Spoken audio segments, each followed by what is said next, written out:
What if nothing in the universe actually touches anything else? Not you, not objects, not even your own body. And yet, everything still works perfectly as if it does.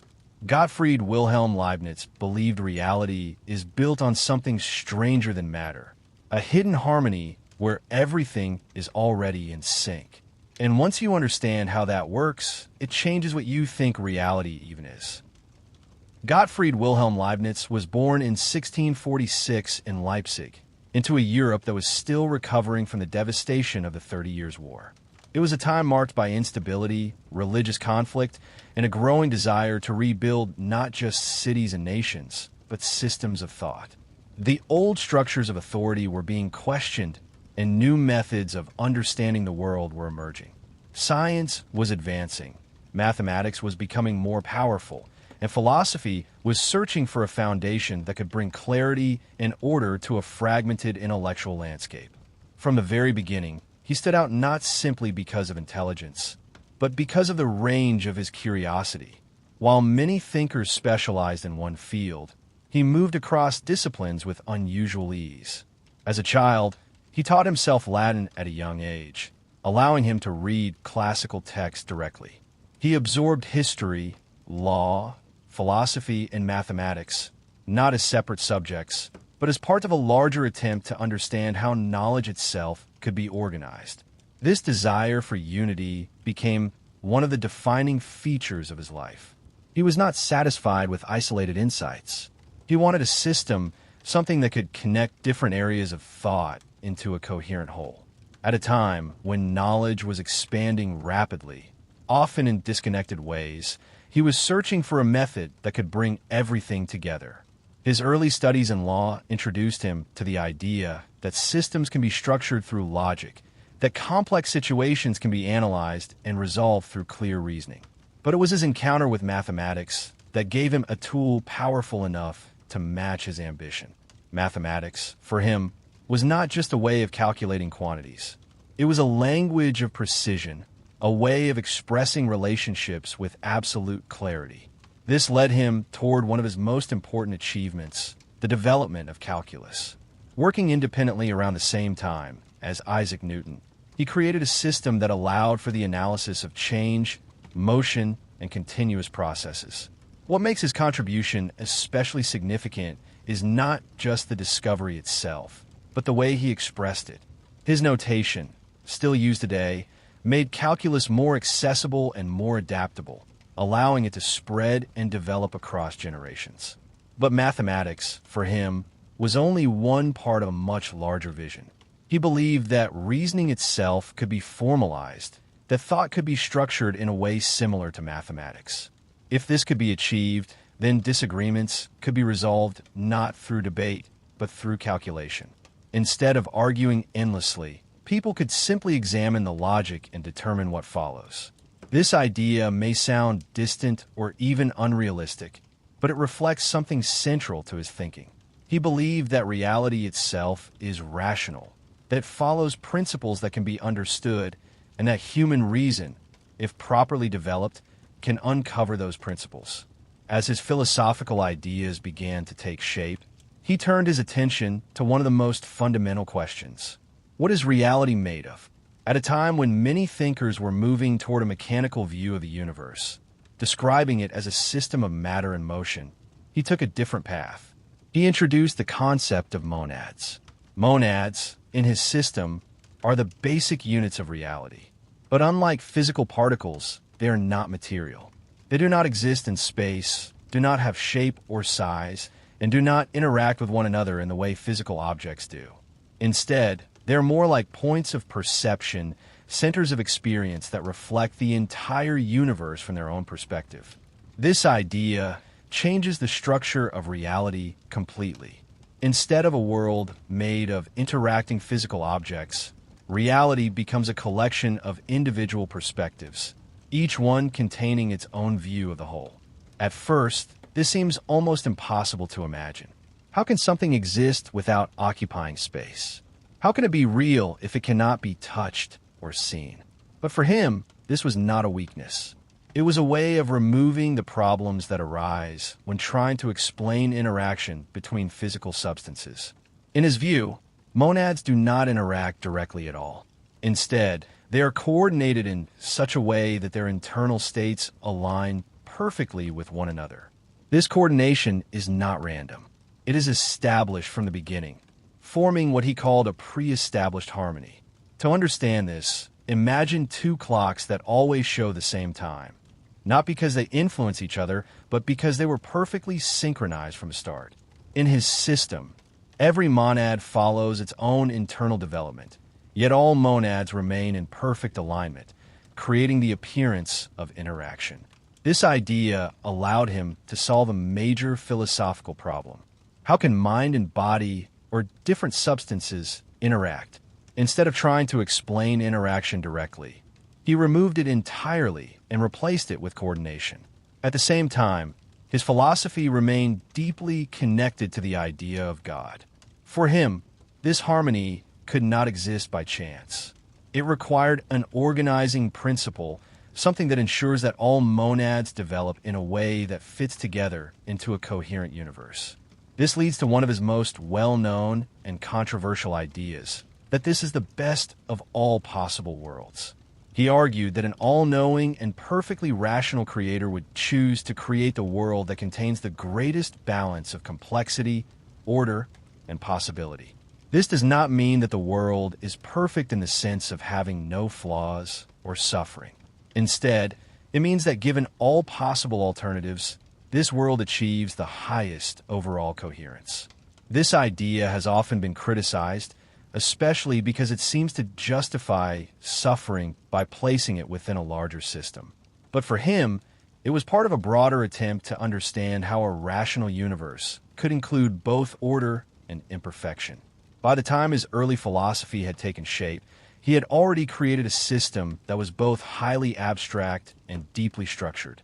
It connected mathematics, logic, and metaphysics into a unified vision, one where reality is not made of matter, but of perspective, order, and harmony.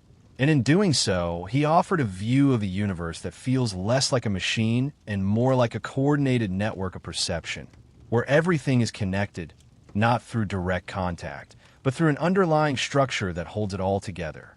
As his thought continued to unfold, what became increasingly clear was that his philosophy was not built in isolated pieces, but as part of a single, unified vision.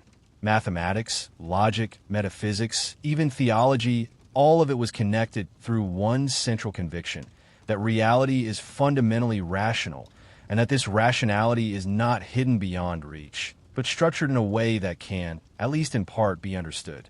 The idea of monads, which formed the foundation of his metaphysics, began to take on more depth and precision.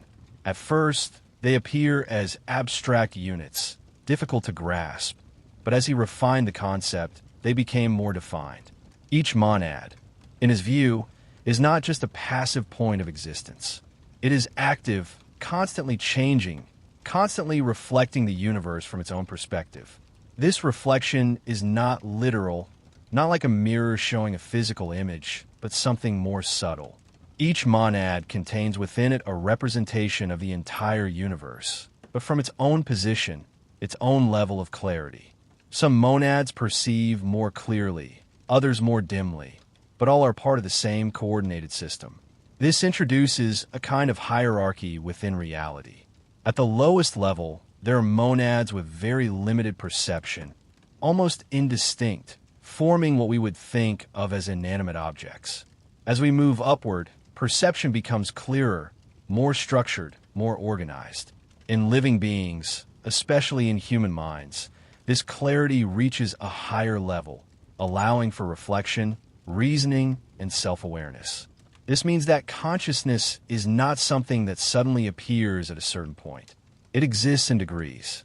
The difference between a stone and a human being is not that one has perception and the other does not, but that the clarity and complexity of perception differ. This idea reshapes how life itself is understood. It removes the sharp boundary between living and non-living, replacing it with a gradual spectrum. Everything becomes part of a continuous system, where differences are matters of degree rather than absolute separation. At the same time, his concept of pre-established harmony became more central to explaining how this system functions.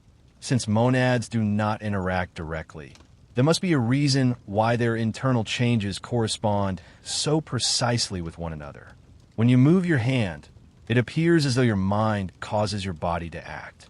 But in his view, this is not a direct interaction.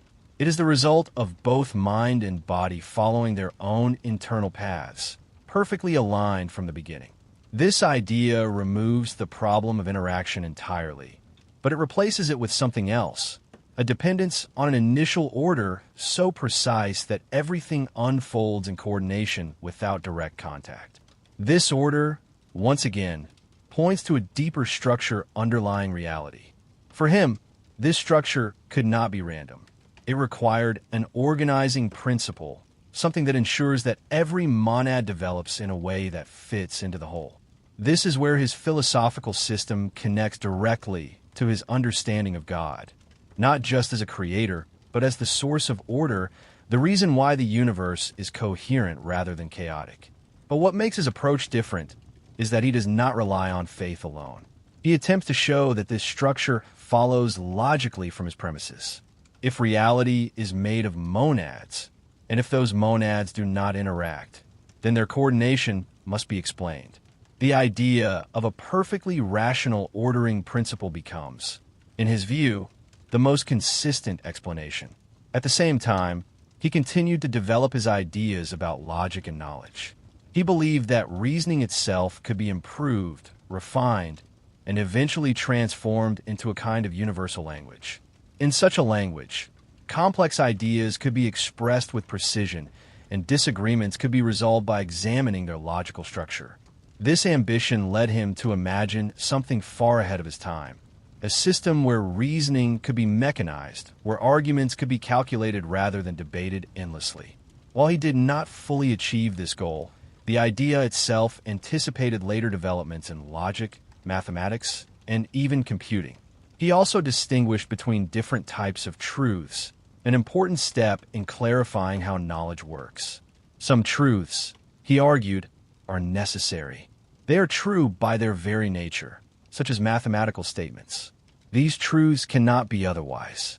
They are grounded in logic and do not depend on the world. Other truths are contingent. They describe the world as it exists, but could have been different. The fact that a particular event occurred, or that the world has a certain structure, is not logically necessary. It is the result of how reality has been arranged. This distinction allowed him to address a deeper question. If the world could have been different, why is it the way it is? His answer returns to the idea that this is the best possible arrangement, not in the sense of perfection, but in the sense of optimal balance. The world contains complexity, variety, and even imperfection, but these elements contribute to a larger coherence that could not be achieved in a simpler or more uniform system.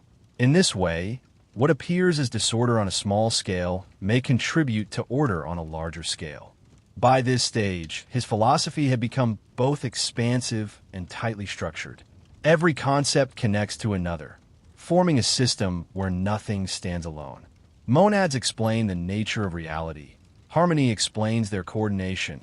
Logic explains how truth is understood, and the idea of an underlying rational order ties everything together.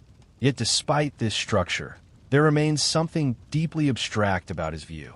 It asks the reader to move away from familiar images of reality, away from physical objects and direct interaction, and toward a world defined by perception, representation, and coordination. And in doing so, it creates a perspective that is both intellectually precise and difficult to fully visualize, a system that feels less like the world we see and more like the hidden structure that might lie beneath it. As his thinking continued to expand, what began to stand out more clearly was the sheer ambition behind his project. He was not simply trying to describe reality as it appears, but to uncover the underlying structure that makes reality possible in the first place. And by this stage, his philosophy had moved beyond individual ideas into something much larger, an attempt to show that the universe itself operates according to principles that are not only consistent, but intelligible. One of the ways he deepened this project was by examining more closely how change occurs within his system. If monads do not interact with one another, then all change must come from within. This means that each monad contains within itself a kind of internal principle that drives its development.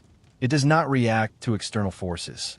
It unfolds according to its own nature. This idea gives his philosophy a very different sense of motion. In a mechanical view of the world, change happens because objects push, pull, or collide with one another. In his view, change is more like a continuous unfolding, something that follows an internal logic rather than external impact.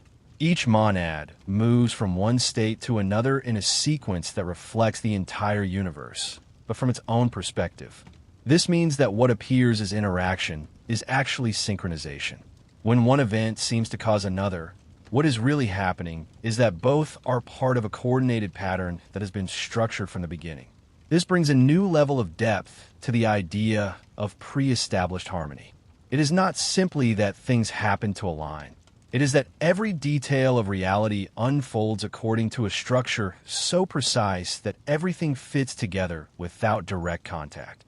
The universe, in this sense, becomes something like an intricate system of parallel processes, each one independent, yet perfectly coordinated.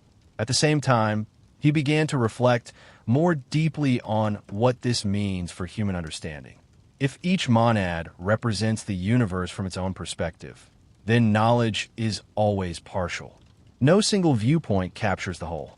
Even the most advanced understanding remains limited by its position within the system. This introduces an important humility into his philosophy. While he believed that reality is rational and understandable, he also recognized that human knowledge can never be complete. There will always be aspects of the whole that remain beyond any individual perspective. Yet this limitation does not make knowledge meaningless. Instead, it gives it direction. Understanding becomes a process of refining perception, of increasing clarity, of moving toward a more coherent view, even if the final totality remains out of reach. He also extended this idea into his reflections on individuality. Since each monad represents the universe in a unique way, no two perspectives are identical. Every entity, no matter how small, has its own distinct position within the whole. This makes individuality a fundamental feature of reality, not something secondary or accidental. This perspective carries a kind of philosophical richness. It suggests that diversity is not a flaw or a deviation from order, but an essential part of it. The universe is not uniform. It is composed of countless viewpoints, each contributing to the overall structure. At the same time, this diversity does not lead to chaos, because all perspectives are coordinated within the same underlying harmony. Difference exists, but it is contained within a larger order that keeps everything aligned. His thinking also moved more deeply into the question of freedom. If everything unfolds according to a pre-established harmony, does this leave any room for genuine choice? At first, it may seem that his system leads to a form of determinism, where everything is already set from the beginning. But his answer is more nuanced. He distinguishes between external compulsion and internal necessity. Actions are determined in the sense that they follow from the nature of the monad, but they are not imposed from outside. A being acts according to its own internal principles, its own perceptions, its own reasoning. In the case of human beings, this means that actions are guided by understanding, by desires, by reflection. Freedom, then, is not the absence of determination, but the alignment of action with one's own internal nature. A person is free when they act according to their own rational understanding, even if that understanding follows a structured path. This idea allows him to preserve a sense of responsibility within a determined system. Individuals are not passive objects being pushed around by external forces. They are active centers of perception and decision, even if those decisions unfold within a broader order. At the same time, he returned again to the question of why this particular world exists. If many possible worlds could exist, why this one? His answer remains consistent, but becomes more refined. This world, with all its complexity, variation, and even imperfection, represents the most coherent arrangement possible. This does not mean that every part of it is ideal when viewed in isolation. Suffering, disorder, and limitation all exist. But when seen as part of the whole, they contribute to a structure that could not exist in a simpler or more uniform system. The value of the world lies in its total coherence, not in the perfection of each individual part. This idea pushes his philosophy toward a broader perspective, one that requires stepping back from immediate experience and considering the structure of reality as a whole. It is not an easy perspective to maintain, because it asks the observer to see beyond individual concerns and into a larger framework. By this stage, his system had reached a level of complexity and integration that made it both powerful and difficult to fully grasp. It offers a vision of reality that is deeply ordered, where everything has its place, where individuality and unity coexist, and where change unfolds according to an internal logic that connects every part to the whole. And yet, despite this complexity, there's a certain simplicity at its core. Reality is not driven by chaotic interaction, but by structured development. It is not held together by force, but by harmony. And it is not ultimately divided, but unified through a system where every perspective reflects the same underlying order, even if only partially. As his life moved into its later years, the full scope of what he had been building began to settle into a more complete form. What started as a series of ideas about logic, mathematics, and metaphysics had grown into one of the most ambitious philosophical systems ever attempted, a vision of reality where nothing exists in isolation, where every element is connected through an underlying order that gives structure to the whole. By this stage, he was no longer just developing individual concepts like monads or harmony. He was reflecting on what it means for a universe to be entirely rational and what role human beings play within such a system. If everything that exists follows a coherent structure, if every change unfolds according to internal principles, then the universe itself begins to resemble something more than a collection of parts. It begins to resemble a kind of living order, where each element contributes to a larger unity. This idea gave his philosophy a sense of completeness, but also introduced a deeper level of reflection. Because if reality is structured in this way, then understanding it is not simply a matter of observing isolated events. It requires seeing connections, patterns, and relationships that extend beyond immediate perception. It requires thinking in terms of the whole, rather than just the parts. He became increasingly aware that this kind of understanding is difficult to achieve. Human perception is limited, focused on immediate experience, often unable to grasp the larger structure within which that experience exists. This creates a gap between how the world appears and how it might be organized at a deeper level. Yet he did not see this limitation as a failure. Instead, he treated it as part of the structure itself. Each individual perspective is partial, but together, these perspectives form a more complete picture. No single viewpoint captures the whole, but each contributes to it.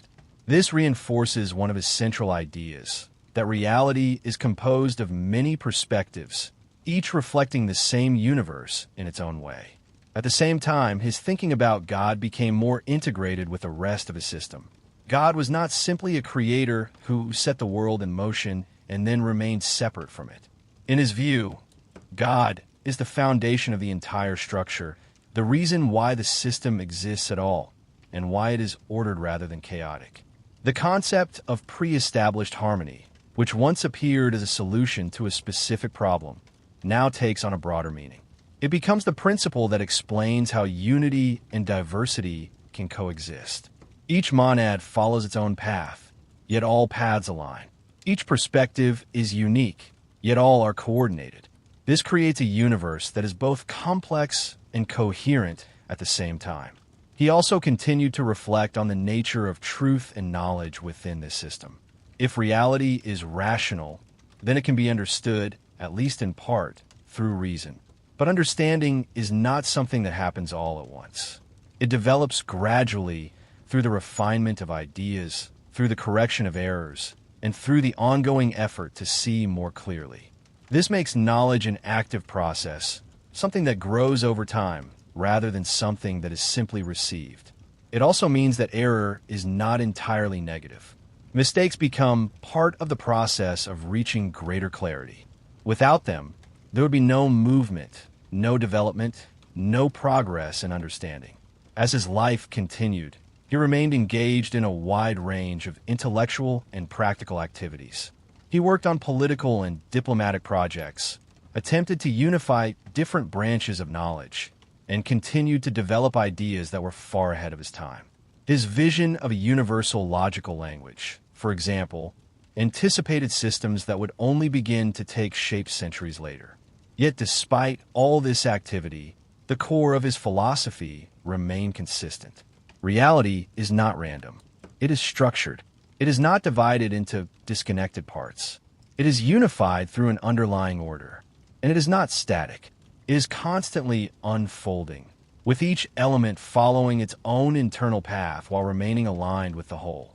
He died in 1716, leaving behind a body of work that, in many ways, was not fully appreciated during his lifetime. His ideas were complex, sometimes difficult to follow, and often overshadowed by other thinkers who presented more direct or immediately accessible systems. But over time, the depth of his vision became more apparent. What he leaves behind is not a simple answer to the question of what reality is. Instead, he offers a framework for thinking about it, one that emphasizes connection over separation, order over randomness, and perspective over fixed substance.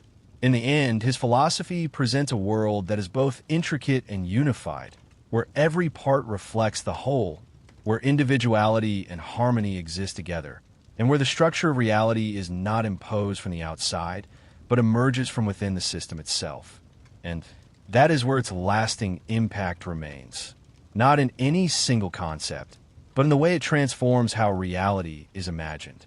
From a collection of objects interacting in space into a coordinated network of perspectives, unfolding together in a way that is both ordered and endlessly complex, leaving behind a question that continues to resonate long after his work is read. If everything is already in harmony, unfolding exactly as it should, then what does it really mean to act, to choose, or to change anything at all?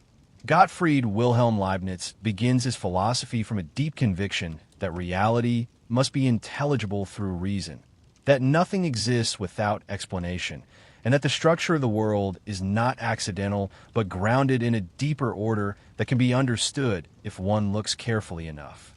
He is not satisfied with the idea that the universe is simply a mechanical system made of matter moving in space, because such a view may describe motion, but it does not explain why anything exists at all, nor does it account for the inner life of experience, the fact that there is perception, awareness, and thought. At the same time, he does not accept the idea that reality is purely mental in a way that dissolves structure and order. What he is searching for is a system that can explain both the precision of the world and the depth of inner experience without reducing one to the other. From this search emerges a radically different picture of reality, one that replaces material substance with something far more subtle and foundational. Instead of matter, he proposes that the true building blocks of the universe are simple, indivisible entities that do not exist in space, do not have physical form, and cannot be divided into smaller parts. These entities are not objects in the usual sense, but centers of activity and perception, each one containing within itself a complete expression of a universe from its own point of view. They are not extended in space, not visible, not measurable in the way physical objects are, yet they're the true substance of everything that exists. Each of these units exists as a kind of inner world. It does not receive information from outside in a mechanical way, nor does it send out forces to influence others. Instead, everything that happens within it unfolds according to its own internal principle. Its entire history, its entire sequence of changes, is contained within its own nature. This does not mean it is static. On the contrary, it is in constant motion, but that motion is internal rather than external. It moves from one state of perception to another in a continuous flow, driven by an inherent tendency that carries it forward. This inner movement is what gives rise to the appearance of change in the world. When looking at the world from the outside, it seems as though objects interact, as though one thing causes another, as though events push and pull each other in a chain of physical causation. But at the deepest level, this is not what is happening. There is no direct interaction between these fundamental units. Instead, each one unfolds its own sequence of perceptions in perfect coordination with all the others. The appearance of interaction is the result of this coordination, not actual exchange. This coordination is not accidental or temporary. It is built into the very structure of reality from the beginning.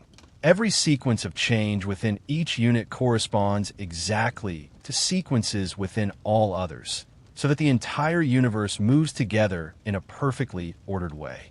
It is like an infinite number of separate systems, each running independently, yet all synchronized so precisely that they form a single, coherent world. What appears as cause and effect is actually parallel development, where different streams of change align without directly influencing each other. From this, a new understanding of the world emerges. The universe is not a collection of interacting objects, but a harmony of perspectives. Each point of reality reflects the entire whole, but from its own position. No perspective is identical to another, because each one expresses the universe in a unique way. This means that diversity is not a flaw in the system, but an essential part of its structure. The richness of the world comes from the multiplicity of viewpoints, each contributing its own expression of the same underlying reality.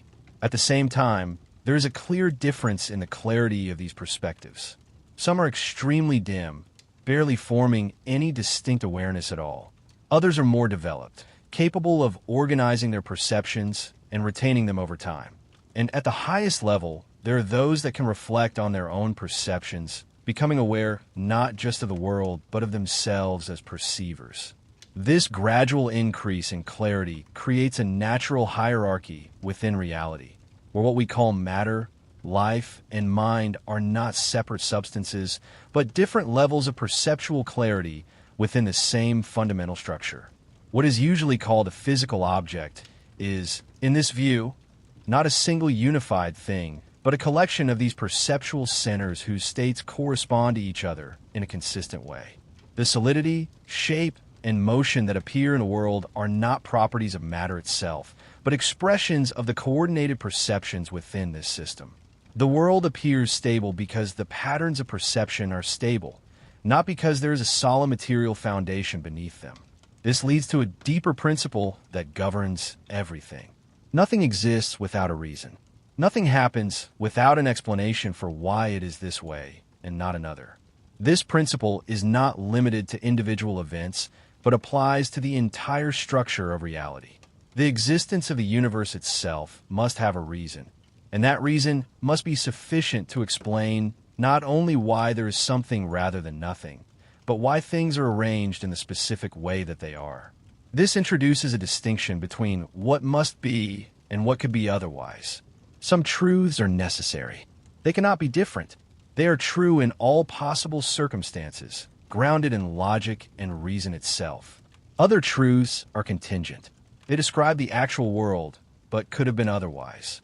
The arrangement of events, the structure of nature, the details of existence, all belong to this category. They require an explanation not because they are logically necessary, but because they exist in a particular form among many possibilities. From this emerges the idea that reality could have been different. There are countless ways the universe might have been structured, each one internally consistent, each one possible in principle.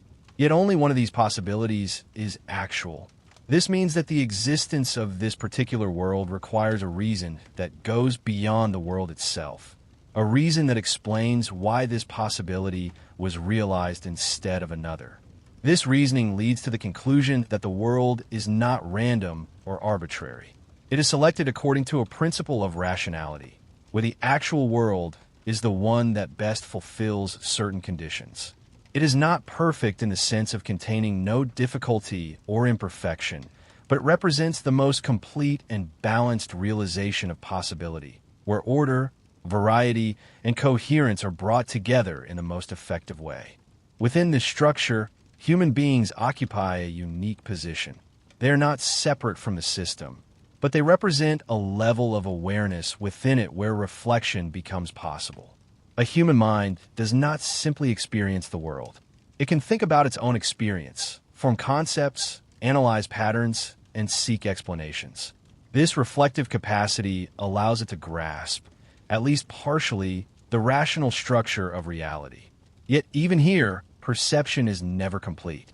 Much of what is experienced remains below the level of clear awareness. There are countless subtle elements within every moment of perception that are not consciously noticed, yet they contribute to the overall experience. What appears as a single unified sensation is actually composed of many smaller elements that blend together.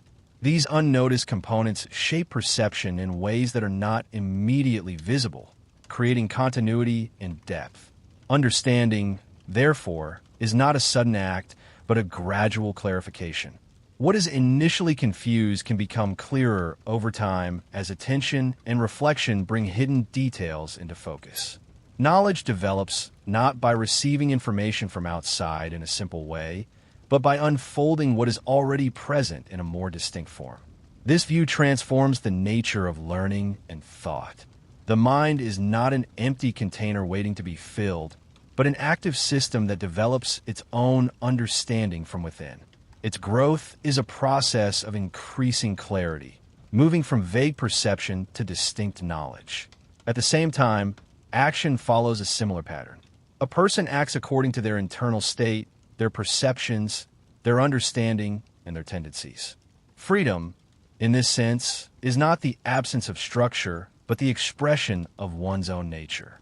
When a person acts according to their understanding, they are acting freely, even though their actions are part of a larger order. This creates a world that is fully determined in its structure, yet not meaningless or mechanical. Every event has a reason, every change has a place, and every perspective contributes to the whole. The universe is not a collection of disconnected parts, but a unified system where everything fits together according to a deeper harmony. In this way, reality becomes something far more intricate than a simple physical system. It is a living order of perception, reason, and internal development, where each part reflects the whole, where nothing is without explanation, and where the structure of existence itself reveals a profound and continuous coherence that runs through every level of the world. As this view settles, the structure of reality begins to reveal a deeper level of precision, one that is not immediately visible, but becomes clearer the more carefully it is examined. If everything that exists unfolds according to an internal principle, and if every state has a sufficient reason, then the universe cannot be a loose or accidental arrangement. It must follow a form of order that is both exact and intelligible, even if that order is not always fully accessible to human understanding. This leads into a distinction that becomes central to the entire system: the difference between truths that are necessary and truths that are contingent. Some truths do not depend on the world at all. They are grounded purely in logic, and they cannot be otherwise. Mathematical relationships, for example, do not change based on circumstances.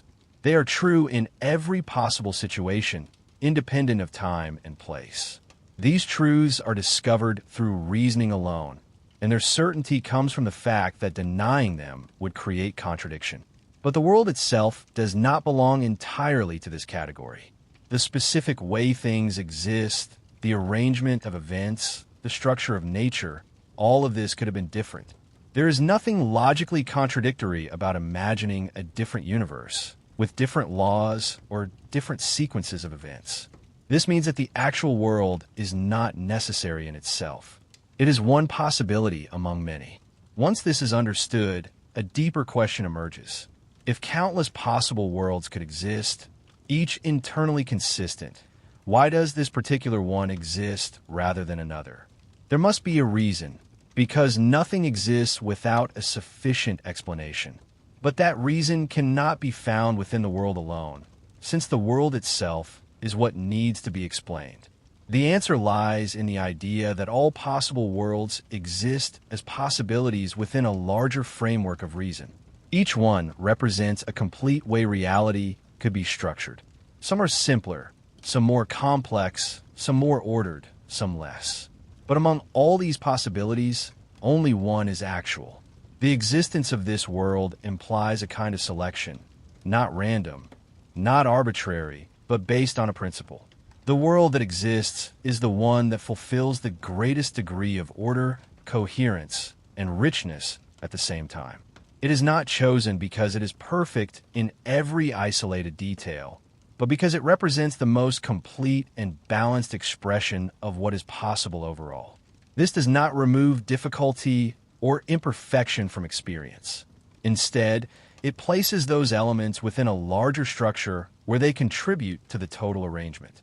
What appears incomplete or flawed at one level may be part of a more complex harmony when viewed in a broader context.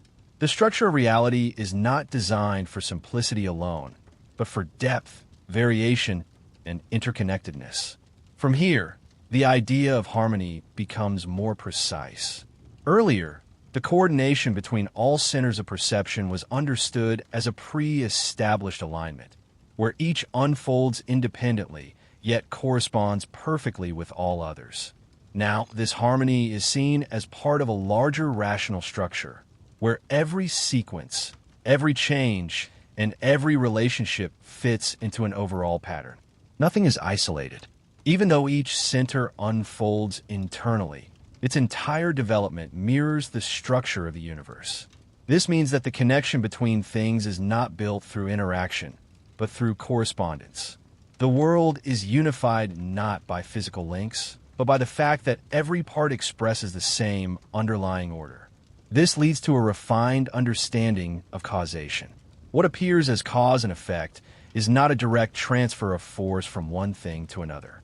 Instead, it is the alignment of internal developments that correspond to each other. When one event follows another, it is because their internal sequences are coordinated, not because one produces the other in a physical sense. This perspective does not deny the regularity of the world. On the contrary, it explains why that regularity is so precise. The patterns we observe are not accidental. They are the result of a deeper structure that ensures consistency across all levels of reality. Knowledge, within this framework, takes on a different form. It is not simply a matter of receiving information from an external world. Instead, understanding develops as perception becomes clearer and more distinct. Every moment of experience contains more detail than is immediately recognized. Beneath what is consciously noticed, there are countless subtle elements shaping perception in ways that are not directly observed. These faint elements form the background of experience. They are always present, contributing to the continuity of thought and sensation. When listening to a sound that seems continuous, for example, it is actually composed of many small variations that are not individually distinguished. These subtle components blend together, creating a unified experience. As attention becomes more focused, some of these elements move into clearer awareness. What was once vague becomes distinct. This is how understanding grows, not by adding something entirely new, but by clarifying what was already present in a less defined form. This process shows that perception is not passive. It is structured, layered, and constantly developing.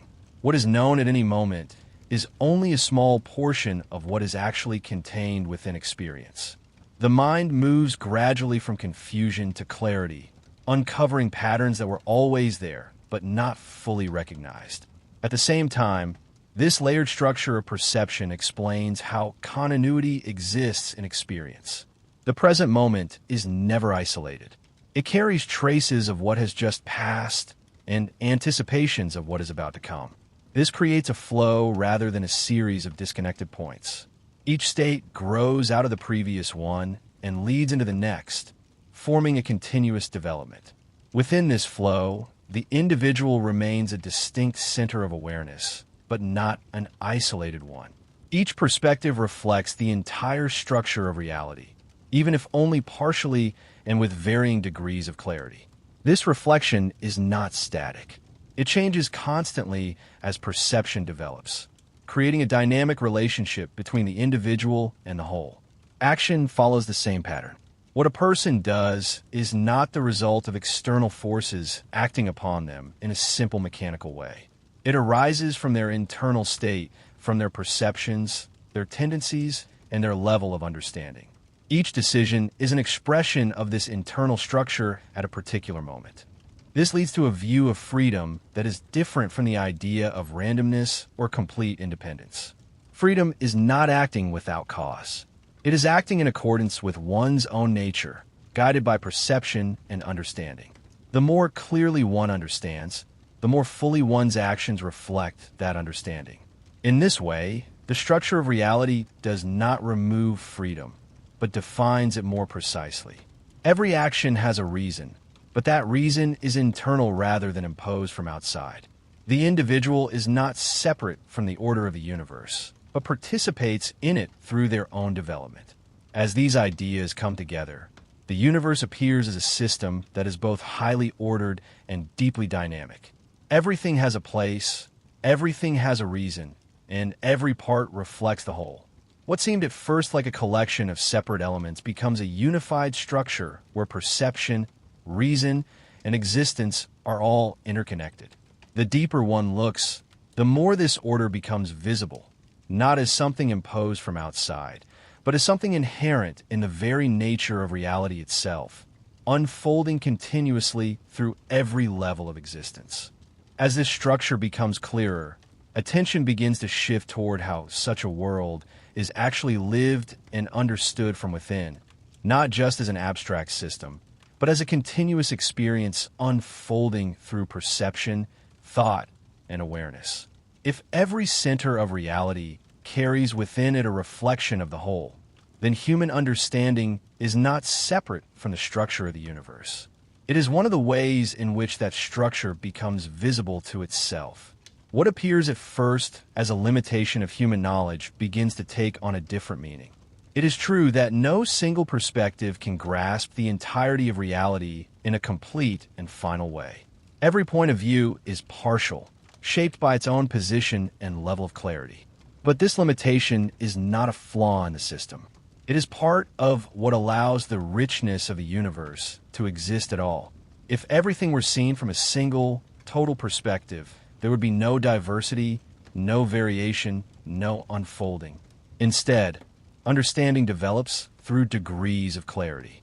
At any given moment, perception contains far more than is consciously recognized. Beneath clear awareness lies a vast field of subtle impressions, small variations, and unnoticed elements that form the background of experience. These are not separate from thought. They're what make thought possible in the first place. When a person hears a sound that seems smooth and continuous, it is not a single, simple experience. It is made up of countless small impressions that blend together. None of them stand out individually, yet together they create a unified perception.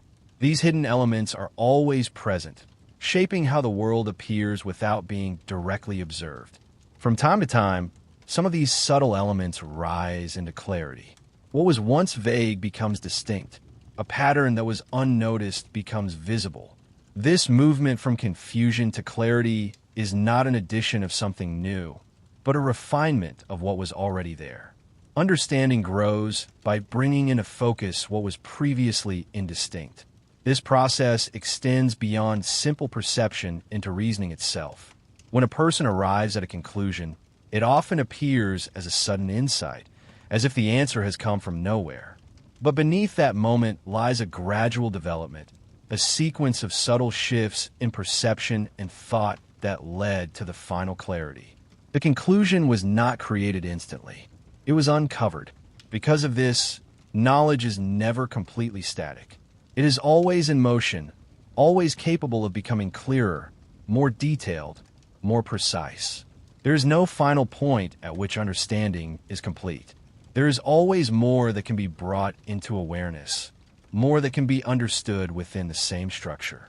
This also shapes how truth is approached. Truth is not something separate from the structure of reality. It is grounded in it. Necessary truths arise from the relations of ideas themselves, from the way concepts connect through logic. They do not depend on the world as it happens to be. They hold in every possible situation because they are rooted in reason. Contingent truths, on the other hand, depend on the actual unfolding of the world. They describe what is, not what must be. But even these are not arbitrary. They are still grounded in the overall structure, still connected to the principle that everything has a sufficient reason. This means that even the most specific event, the smallest detail of experience, is part of a larger explanation. It may not always be possible to trace that explanation fully, but it exists as part of the total structure. From here, the nature of individuality becomes more defined. Each center of perception is not just a passive point receiving impressions. It is an active unfolding of a unique perspective. Its entire sequence of states follows from its own internal principle, giving it a continuity that belongs only to it. No two perspectives are interchangeable. Even if two individuals appear similar from the outside, their internal development, their sequence of perceptions, and their position within the whole are different. This uniqueness is not accidental. It is necessary for the completeness of a universe. The world, in this sense, is not a repetition of identical elements. It is a composition of distinct expressions, each one contributing something that no other can replace. The harmony of the whole depends on this diversity. Without it, the structure would lose its richness and depth. At the same time, this individuality does not create separation in the way it might seem. Each perspective, while unique, still reflects the entire universe. It does not stand outside the whole, but expresses it in its own way. The connection between parts is not built through external interaction, but through this shared structure. This becomes especially important when considering how change occurs. Since everything unfolds from within, change is not imposed from outside forces. It arises from the internal development of each perspective. Every moment grows out of the one before it, carrying forward a continuity that is never broken. This continuity gives time its structure. The present is not isolated. It contains within it traces of what has already occurred and tendencies toward what is about to happen. This creates a flow where each moment is connected to the next, forming a continuous unfolding rather than a series of disconnected points. Within this flow, action emerges as a natural extension of perception. What a person does is not separate from what they perceive and understand. It follows from their internal state, from the clarity of their perceptions and the structure of their thought. Every action expresses the current state of that internal development. This leads again to the idea of freedom, now seen with greater depth. Freedom is not the absence of order or the ability to act without cause. It is the expression of one's own internal nature. When a person acts according to their understanding, they're not being forced from outside. They're expressing what they are at that moment. The more developed and clear that understanding becomes, the more fully their actions reflect their own nature rather than confusion or impulse. In this sense, freedom grows alongside clarity. It is not something given all at once, but something that develops through the refinement of perception and thought. At the same time, this entire process remains part of the larger harmony. Individual development does not disrupt the order of the universe. It is one of the ways in which that order is expressed. Each perspective unfolds its own path, yet all paths align within the same overall structure. This creates a world that is both deeply unified and endlessly varied. Every part is connected, yet every part is distinct. Every event has a reason, yet every event contributes something new to the unfolding of reality. The more this is understood, the more the universe appears not as a fixed and completed object, but as a living structure of perception, reason, and continuous development, where each moment carries forward the entire system in its own way, revealing more of its depth without ever exhausting it. As this vision reaches its fullest expression, everything begins to settle into a single, continuous understanding of reality as something that is not built from external pieces but unfolds from within through countless centers of perception, each carrying its own perspective while reflecting the whole. What once appeared as a world of solid objects interacting through forces now reveals itself as a deeply ordered structure of interactivity, where every change, every pattern, and every moment arises from a principle that is internal rather than imposed. At this level, the unity of the system becomes more visible. The diversity of perspectives does not divide reality into separate fragments. Instead, it is precisely what allows the whole to exist as something rich and complete. Each perspective expresses the same universe, but in a different way, and it is this variation that gives the world its depth. Without difference, there would be no structure to unfold, no relationships to form, no continuity to develop. This unity is not enforced through direct connection or interaction. It exists because every part is aligned from the very beginning within a single, coherent order. Each sequence of perception unfolds in such a way that it corresponds to every other, creating the appearance of shared world. What is seen, heard, and experienced forms a consistent reality, not because of external forces, but because of this deeper harmony that runs through everything. From this, the nature of reality appears both precise and fluid at the same time. Precise because nothing is without reason, nothing is random, and everything follows from a structure principle. Fluid because this structure is not static, is constantly unfolding, constantly moving forward, with each moment carrying the system into a new state that still remains connected to everything that came before.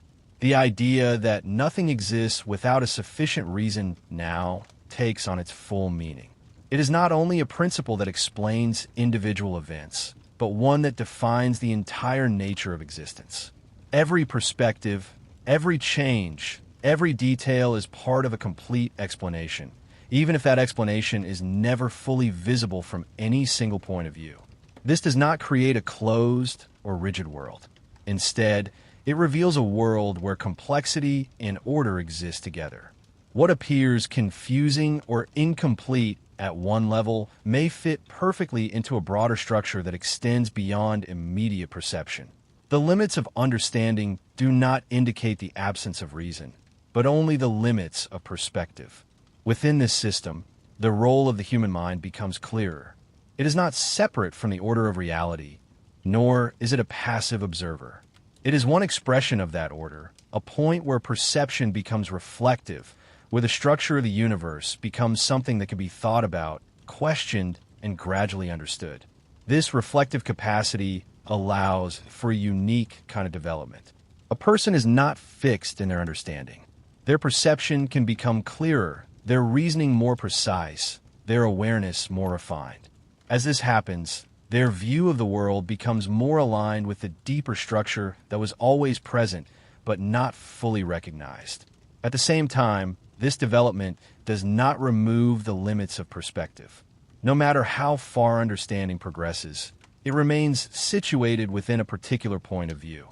The totality of reality is never fully contained within a single perspective. It exists as the sum of all perspectives together, each one contributing to the whole. This creates a balance between knowledge and humility. Understanding is possible, but it is never complete.